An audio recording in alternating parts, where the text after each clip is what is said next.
তো এই যে দেখতে পাচ্ছেন আমার গরম গরম গাজরের হালুয়া একদম রেডি। আর আমি এটাকে টেস্ট করার জন্য নিয়ে চলে এসেছি। গাজর এমনি পছন্দ না হলেও গাজরের হালুয়াটা কিন্তু আমার খেতে খুব ভালোই লাগে। তো এটা একটু খেয়ে দেখছি কেমন হয়েছে।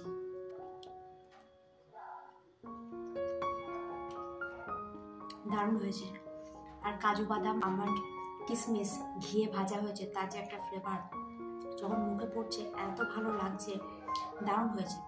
তো প্লিজ আপনারা এভাবে একবার বানিয়ে দেখবেন গাজরের হালুয়া। যারা গাজর খেতে পছন্দ করেন না তারা কিন্তু এভাবে বানালে গাজরের হালুয়াটা অবশ্যই পছন্দ হবে, এটা guarantee.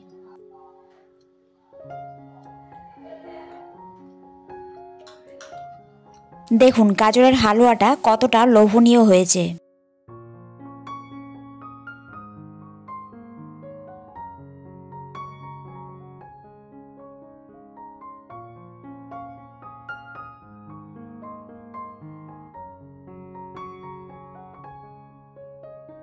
High guys, welcome back to my YouTube channel রাখির রান্নাঘর।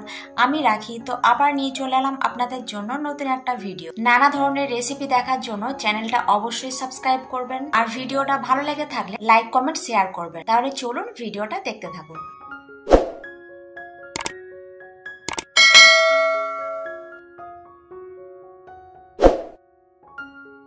দেখুন এখানে কতগুলো গাজর নিয়ে নিয়েছি। অনেকেই গাজর খেতে পছন্দ না করলেও গাজরের হালুয়া কিন্তু অনেকেই পছন্দ করেন, আর এটা খেতে তো আমারও খুব ভালো লাগে। গাজরের হালুয়া বানানো তো খুবই সহজ, একদম জলদি তৈরি হয়ে যায়, শুধু গ্রেট করার ব্যাপার। অনেকে তো সেদ্ধ করেও করে। তো আমি কিভাবে করছি এটাই আপনাদের সাথে শেয়ার করছি। চলুন তাহলে গাজরের রেসিপি শুরু করা যাক।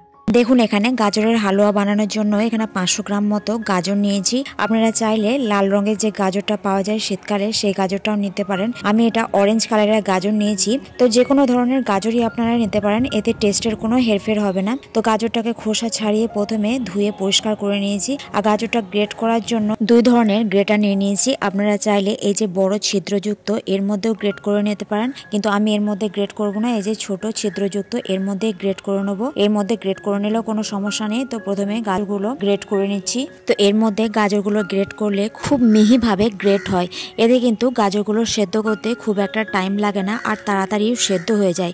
এমনিতেই গাজর খুব তাড়াতাড়ি সেদ্ধ হয়ে যায়, খুব একটা টাইম লাগে না। এর মধ্যে গ্রেট করলে কিন্তু গাজরগুলো একদম গলে যাবে তা কিন্তু নয়। তো এই যে দেখুন এক এক করে আমি সমস্ত গাজর এই যে মিহিভাবে গ্রেট করে নিচ্ছি। তো সমস্ত গাজর আমার গ্রেট করা হয়ে গিয়েছে। তো এবার আসা যাক মেন রান্নায়। প্রথমেই কড়াই চাপিয়ে কড়াই বেশ ভালোভাবে গরম হতে দিয়েছি। আর এদিকে রয়েছে বাড়ির তৈরি করা ঘি। এই ঘিয়ের রেসিপিও কিন্তু আমার চ্যানেলে পেয়ে যাবেন। তো এর মধ্যে থেকে আমি 1 চামচ মতো ঘি দিয়ে দিচ্ছি, আর ঘিটাকে ভালোভাবে গরম করতে বসিয়ে দিয়েছি। আর এদিকে কিছু নিয়েছি ড্রাই ফ্রুটস নিজের পছন্দ মতো। আপনারা আপনাদের পছন্দ মতো ড্রাই ফ্রুটস অ্যাড করতে পারেন, কিন্তু গাজরের হালুয়ার মধ্যে এই ড্রাই ফ্রুটস গুলোই বেশি ভালো লাগে।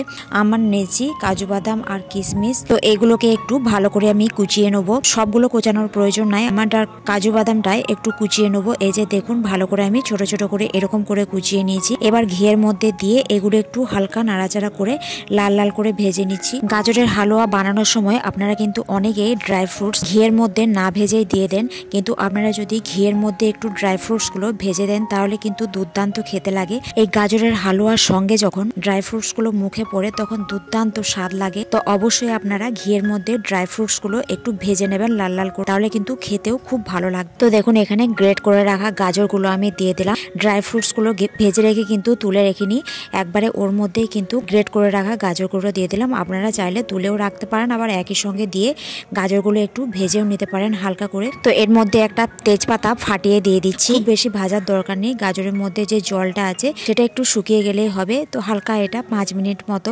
নাড়াচাড়া করে নিচ্ছি একদম লো টু মিডিয়াম ফ্লেমে। তো এভাবে ঘিয়ের মধ্যে যদি 5 মিনিট মতো গাজরটাকে নাড়াচাড়া করে নেন তাহলে গাজরের মধ্যে বেশ ঘিয়ের একটা ভালো ফ্লেভার পাওয়া যাবে। দেখুন গাজরের মধ্যে যে জলটা ছিল সেটা ভালো করে শুকিয়েও গিয়েছে।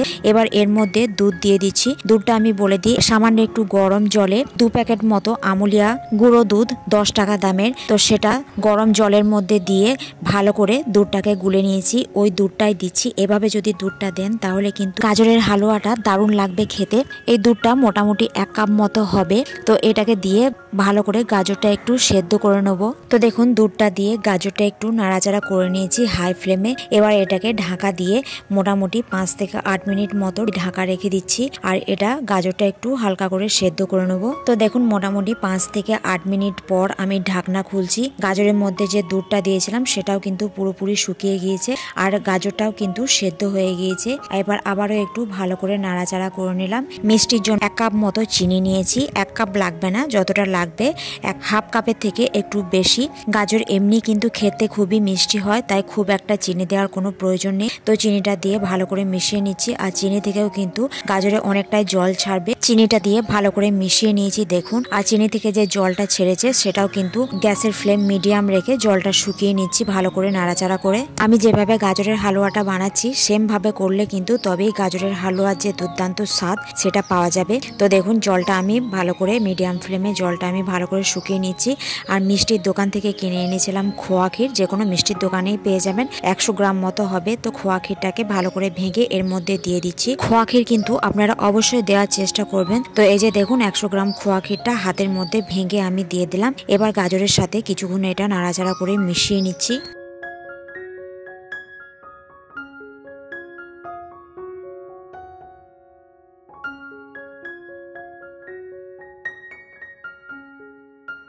গাজরের হালুয়া কিন্তু আমার একদম রেডি হয়ে এসেছে। এর মধ্যে আমি 2 মিনিট মতো এটাকে ঢাকা দিয়ে রেখে দিচ্ছি। আর এদিকে আমি 5-6টা এলাচ নিয়েছি, সেটাকে হামানদিস্তায় ভালো করে এই যে গুঁড়ো করে নিয়েছি। দেখুন আপনারা কিন্তু এলাচটা গুঁড়ো করেই দেবেন, গোটা এলাচ দিলে মুখে পড়লে কিন্তু খুবই বাজে লাগে খেতে। তো এই যে 2 মিনিট মতো ঢাকা দিয়ে রেখেছিলাম, ঢাকনা খুলে একটু ভালো করে নাড়াচাড়া করে নিলাম। সবার শেষে দিয়ে দিচ্ছি 1 চামচ মতো বাড়ির তৈরি করা ঘি। ঘিটা অবশ্যই লাগবে, তো ঘি দিয়ে দিচ্ছি। আর এলাচটা যে গুঁড়ো করে রেখেছিলাম 1 চামচ মতো সেটাও দিয়ে দিচ্ছি। এই দুটো দিয়ে একসঙ্গে 2 মিনিট মতো ভালো করে নাড়াচাড়া করে দিচ্ছি। তাহলেই তৈরি হয়ে যাবে দুর্দান্ত স্বাদের এই গাজরের হালুয়া। দেখুন দেখতে কতটা লোভনীয় লাগছে এই গাজরের হালুয়াটা। ভিডিওটা ভালো লাগলে লাইক শেয়ার করবেন। চ্যানেলে নতুন হলে চ্যানেলটা অবশ্যই সাবস্ক্রাইব করে নেবেন। আবার আসছি নতুন কোনো এক রেসিপি নিয়ে। আজকের জন্য টাটা।